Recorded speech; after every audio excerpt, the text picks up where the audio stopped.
नमस्कार, स्वागत है आपका राइजिंग स्टार्स में। और हम इसमें गेज करने की कोशिश करते हैं कि मार्केट के जो नए यंग टर्क्स हैं, जो नए लोग हैं, नए तरीके से बाज़ार को समझने की कोशिश करते हैं, उनसे हम बातचीत करते हैं और उनके नज़र से मार्केट को समझने की कोशिश करते हैं। इसलिए शो का नाम भी है राइजिंग स्टार। बाज़ार वही है, सोच नहीं है। तो आज के हमारे जो मेहमान हैं इस शो के, उनका नाम है दीपक शेनाय। कैपिटल माइंड्स नाम की एक कंपनी है जिसके वो फाउंडर हैं, सीईओ हैं। हालांकि उन्होंने शुरुआत में तो इंजीनियरिंग करी थी कंप्यूटर साइंस से, लेकिन फिर इन्वेस्टर बन गए, इन्वेस्टर गुरु बन गए और अब सबके पैसे भी मैनेज करते हैं और एक बहुत बड़ा सा पीएमएस भी चला लिया जो बहुत ही सक्सेसफुल है, बहुत ही अच्छा है। रिसर्च में बहुत हाथ है, हज़ारों की तादाद में आर्टिकल्स लिख चुके हैं, तो बहुत सारी इनकी खूबियाँ हैं। तो आज की मुलाकात, गुफ्तगू हमारी दीपक शेनाय के साथ होगी। दीपक, बहुत बहुत स्वागत है आपका राइजिंग स्टार्स में। तो हम सबसे पहले तो यही जानना चाहते हैं कि दीपक शेनाय एक इंजीनियर थे और बेंगलुरु जाना जाता है टेक्नोलॉजी के लिए, इंजीनियर्स के लिए, फिर एकदम से ये कैसे हो गया कि आप इन्वेस्टमेंट के गुरु बन गए? Thank you so much Neeraj ji. आपने एक तो हमें यंग और राइजिंग कहा, वो भी अच्छा है क्योंकि हमारे बाल काफी सफेद हो गए हैं। लेकिन नहीं, बाल तो मेरे भी सफ़ेद हो गए बहुत।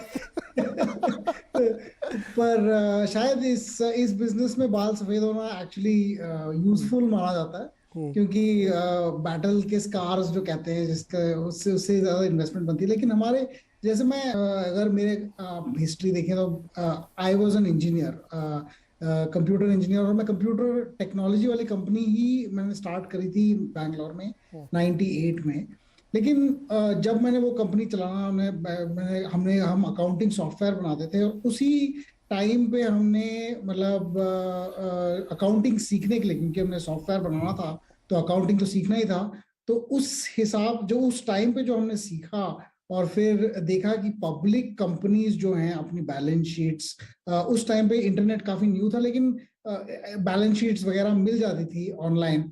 तो हमने देखना स्टार्ट किया, थोड़ा समझना स्टार्ट किया कि देखो कैसे चलती हैं, और फिर उसी तरह से एक नजरिया बनता गया कि जैसे मार्केट की क्या रिलेशनशिप्स हैं। हमारी जो पहली कंपनी की कॉन्ट्रैक्ट थी वो actually it was for an arm of SAIL, steel authority. तो हमने जब स्टार्ट की थी उसकी प्राइस 5 रुपए की थी पर शेयर, और 1-1.5 साल के बाद आई थिंक 90 रुपए की हो गई थी शेयर। तो काफी मतलब शेयर प्राइस में काफी बढ़ोतरी आ गई थी उसी 1-1.5 साल में। तो हमने फिर उसी के बाद थोड़ा सा बढ़ के हमने थोड़ा सा और देखा।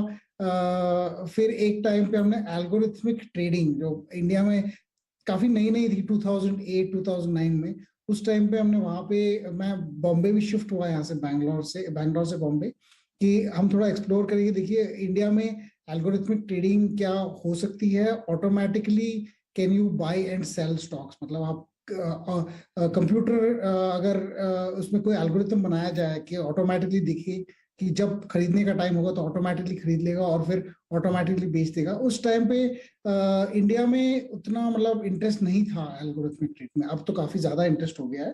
पर उस टाइम पे हमने कहा कि देखो लेट अस सी अगर ये हो सकता है कि नहीं, और उसी हिसाब से फिर हम आर्टिकल, मैं वहाँ कैपिटल माइंड में आर्टिकल लिख रहा था उस टाइम पे, कि जैसे मैं लर्न कर रहा हूँ कि कैसे बुल मार्केट्स हैं, कैसे बेयर मार्केट्स हैं।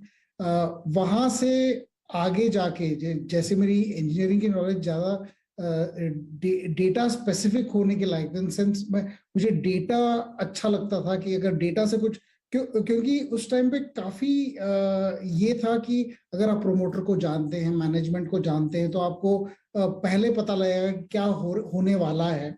लेकिन मेरे हिसाब से ये था कि देखिए अगर कुछ होना ही है तो डेटा में आएगा, और जब रिजल्ट्स में आएगा तो आगे अगर पिछले वाले रिजल्ट्स अच्छे हुए और कंपनी अच्छी है तो आगे वाले रिजल्ट्स भी अच्छे होंगे। तो डेटा के हिसाब से हमें जाना चाहिए, ना कि सिर्फ मैनेजमेंट से बात करके। तो उसी हिसाब से हमने पहले जब मैंने कैपिटल माइंड बिजनेस स्टार्ट करी थी, उसी आइडिया पे हमने रिसर्च स्टार्ट किया था कि डेटा से ही हम अपॉर्चुनिटीज निकालेंगे। तो दीपक, ये जो बात आप कह रहे हैं बहुत इंटरेस्टिंग है, मेरे शो को बिल्कुल जस्टिफाई कर रहा है, क्योंकि हमने ये हमेशा सोचा कि जैसे आपने कहा कि बहुत सारे लोग जान पहचान या इन्फॉर्मेशन कहीं से मिल गई, प्रिवी हैं आप उसके, तो आपको फ़ायदा हो। लेकिन साइंस का आपने इसमें यूज़ किया कि अगर कुछ है तो डेटा में दिखेगा, डेटा में दिखेगा तो वो रिफ्लेक्ट होगा। तो ये एक बहुत ही साइंटिफिक अप्रोच आप लेके आए। तो ये आपको नौकरी करने या इंजीनियर बनने के बाद आपको लगा कि ये चीज़ हो सकती है, कि आपको पहले से ऐसे इंट्यूशन लगता था कि यार कुछ ऐसा किया जा सकता है कि जो बिल्कुल साइंटिफिक हो, जिसमें किसी ह्यूमन इंटरवेंशन की ज़रूरत ना पड़े? ये हमेशा साइंटिस्ट का वो इंजीनियर का ड्रीम ही रहता है कि खुद ही करे कुछ। हम काम नहीं करना चाहते ना, वो बस वही प्रॉब्लम है। इंजीनियर लोग बस कहते हैं कि यार मशीन बनाओ, वही काम करेगी, मैं कुछ नहीं करूंगा। हमारा आई मीन स्कोप ये था कि यार अगर कंप्यूटर खुद ही काम कर सकती है कि, लेकिन अब क्या हुआ था कि इसी टाइम पे 2009-2010 के बाद इंडिया में काफी डेटा हैवी होने लगी है। का आरबीआई से, सेबी से, जो म्यूचुअल फंड इंडस्ट्री है, सो जिसके जितने डिस्क्लोजर आ रहे थे, तो सारे डिस्क्लोजर उन्होंने इंक्रीज कर दिए कि देखिए आपको ये भी डिस्क्लोज करना है, 3 महीने में ये करना है, 2 महीने, हर महीने एक और चीज करनी है। तो ये जब डेटा आने लगे, हमने कहा कि इस डेटा, इतना ज्यादा जब डेटा आएगा तो इसको प्रोसेस करने के लिए ह्यूमंस, तो मतलब हम देख के तो शायद नहीं कर पाएंगे उतना जितना कंप्यूटर खुद ही कर सकता है। तो हम अगर इसको डेटा में डालें और इसको चार्ट्स में डालें या फिर इसको एनालिसिस वाली सॉफ्टवेयर में डालें, तो क्या हमें कुछ अपॉर्चुनिटी ऐसी मिल सकती हैं कि जिसमें पता लगे कि स्टॉक बहुत अच्छा करेगा। क्योंकि 5,000 स्टॉक्स हैं, आप कितनों को ट्रैक करोगे? आप मैक्सिमम 50-60 को ट्रैक कर सकते हो, लेकिन कंप्यूटर तो 1,000, 2,000, 5,000 स्टॉक भी एक टाइम पर ट्रैक कर सकते हैं। तो डेटा को अगर आप इनपुट दें कंप्यूटर को, तो शायद आप ऐसे एल्गोरिथम बना सकते हैं जिसमें वो बता दे कि देखिए यहाँ पे अपॉर्चुनिटीज हैं, इसको आप जरा और गौर से देखिएगा। और उस हिसाब से फिर आपका यूनिवर्स थोड़ा सा कम हो जाता है। आपको 5,000 नहीं, 200 स्टॉक्स या 100 स्टॉक्स में ही थोड़ा सा मतलब इंटरेस्ट देना पड़ेगा। और वो काफी इंटरेस्टिंग है क्योंकि वो अभी आजकल नॉर्मल हो गया कि लोग डेटा देख के ही इन्वेस्ट करते हैं, लेकिन 2009-2010 में उतना नॉर्मल नहीं था। बिल्कुल। और जो एल्गो के आपने शुरू किया, वो भी अपने आप में एक बहुत बड़ी चीज़ है और आजकल उसका बहुत प्रयोग हो रहा है। और जैसे कि आपने कहा ना कि एक्चुअली काम सर कोई नहीं करना चाहता, सभी लोग चाहते हैं कि दूसरे काम करें और हम उसको एंजॉय करें, लेकिन उसके लिए एक तरीका होता है जो आपने अपनाया, जो कि एक बहुत ही वैलिड और अच्छा तरीका है कि आपने डेटा की मदद ली, साइंस की मदद ली और वो आपको काम कर रही है। अब मुझे ये बताइए कि आप इस वक्त या किसी भी वक्त आप जब मार्केट को अप्रोच करते हैं, तो जो एक ट्रेडिशनल तरीका है मार्केट को देखने का या जो आपका तरीका है देखने का, उसमें कैसे फ़र्क है? तो हमने दो चीजें करी हैं। एक तो मार्केट को जो है, अगर आप डिवाइड करें, हर आदमी की जो फिलॉसफी है इन्वेस्ट करने की, वो अलग होती है। कुछ लोग कहते हैं कि देखिए जो अर्निंग्स ग्रोथ आएगी, ग्रोथ वाली स्टॉक्स खरीदेंगे, या फिर जो बहुत चीप होंगी पी रेशियो के हिसाब से, हम उन स्टॉक्स को खरीदेंगे। उसको कहते हैं वैल्यू, फिर कहते हैं ग्रोथ, फिर 2-3 ऐसी और चीजें हैं। एक तो है क्वालिटी, जैसे बहुत अच्छी कंपनीज हैं बिना डेट के, जो लंबे अरसे से ग्रो करती आई हुई हैं, वो क्वालिटी कंपनीज हैं। और फिर दो और फैक्टर्स हैं जिसमें वो आप कहते हैं कि देखिए क्वालिटी, वैल्यू, वो आप नजर देखोगे, आपका नजरिया अलग होगा, मेरा नजरिया अलग होगा। कुछ ऐसे फैक्टर्स भी हैं जो मार्केट को मूव करती हैं उसको, जिसमें नजरिए का उतना इंपॉर्टेंस नहीं होता है। जैसे कहते हैं मोमेंटम। मोमेंटम मतलब जो प्राइस, स्टॉक प्राइस में ऊपर जाती जा रही है, तो ऐसा होता है कि ऐसे स्टॉक्स और बढ़ते जाते हैं। जैसे मतलब 52 वीक हाई हो गया, फिर और चढ़ता गया स्टॉक। तो ऐसे काफी स्टॉक्स ऐसे हैं जो चढ़ ऊपर होती जाती हैं और करीबन डबल भी हो जाती हैं और ट्रिपल भी हो जाती है। ऐसे लॉन्ग टर्म में मोमेंटम भी एक फैक्टर है जिसमें लोगों ने स्ट्रैटेजीज बनाई हैं और लोग उसी में इन्वेस्ट करते हैं। हमने कहा ऐसे फैक्टर्स में हम इंटरेस्टेड हैं जहां से डेटा से ही हमें पता चलेगा कि अपॉर्चुनिटीज कहाँ पे हैं। तो ये जो तरीका है, अब ऑफ कोर्स अब तो काफी कॉमन हो गया। बहुत लोग कहते हैं कि मोमेंटम स्ट्रैटेजी इन्वेस्ट करते हैं, लेकिन यूएस में इसका रिसर्च करीबन 100 साल से ज्यादा डेटा को लेके 1960s 1970s में भी डेटा रिसर्च पेपर्स आए थे कि मोमेंटम जो है वो काफी यूजफुल स्ट्रैटेजी है लॉन्ग टर्म इन्वेस्टिंग के लिए। और अगर आप मोमेंटम में देखें, जो स्टॉक्स ऊपर जा रहे हैं उनको खरीदें, जो स्टॉक्स गिरती हैं उन्हें बेच दें, और दूसरे स्टॉक्स जो अब ऊपर जा रही हैं उनको खरीदें। ऐसे जो स्ट्रैटेजीज हैं ये डेटा ओरिएंटेड स्ट्रैटेजीज हैं, जिससे डेटा से ही आपके अपॉर्चुनिटीज आते हैं और आपको फिर देखना पड़ता है। हम वैसे वैल्यू और ग्रोथ में हमारी एडवांटेज उतनी ज्यादा नहीं है, हमारी एडवांटेज मोस्टली डेटा को देख के वाली स्ट्रैटेजीज में है।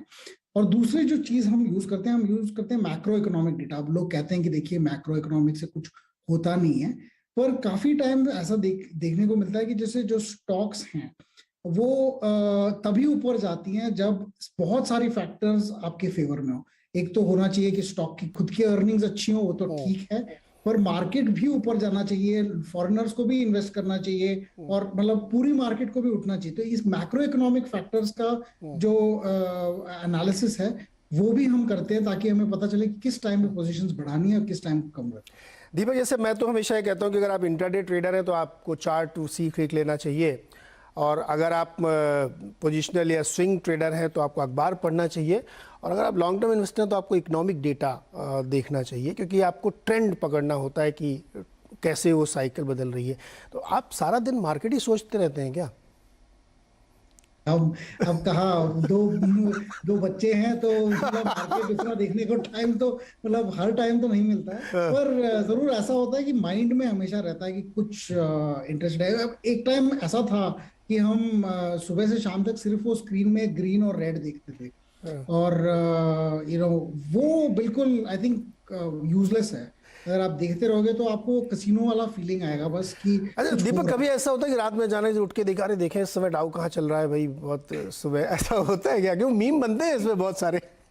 सच बताओ तो ये मेरे से पहले बहुत होता था कि इनफैक्ट 2009 में 8 और 9 में जब बहुत ज्यादा मतलब डाउ से बहुत ज्यादा मतलब सिग्नल्स आ रही थी वर्ल्ड को, तब मैं सोता ही नहीं था कि वेट करता था कि डाउ कब खत्म होगा, और 1:30 बजे रात को फिर या 2:30 बजे इनफैक्ट उस टाइम पे तो 1:30 बजे था क्योंकि वो विंटर का टाइम था, तो 1:30 बजे को मैं सो जाता था। उसके बाद अब वो इंटरेस्ट नहीं है। अब ऐसा है कि देखो डाउ ऊपर जाए या नीचे जाए, मैं अभी तो कुछ कर नहीं सकता। अब मार्केट का वशीकरण कर लिया, अब समझ में आ गया कि कैसे उसको पकड़ना है, तो इसलिए अब रात में नींद खराब नहीं करनी है। एक बहुत छोटा सा ब्रेक लेंगे यहाँ पे कुछ सेकंड्स का, तुरंत वापस आते हैं, फिर दीपक से ये पूछेंगे कि इस वक्त बाजार में ठीक लग रहा है, बुरा लग रहा है, क्या फैक्टर्स है जिसको इस समय वो ट्रैक कर रहे हैं, साथ ही कई सारे बिजनेस प्लान्स भी होंगे दीपक के, उसमें भी बातचीत करेंगे। बहुत ही छोटा सा ब्रेक।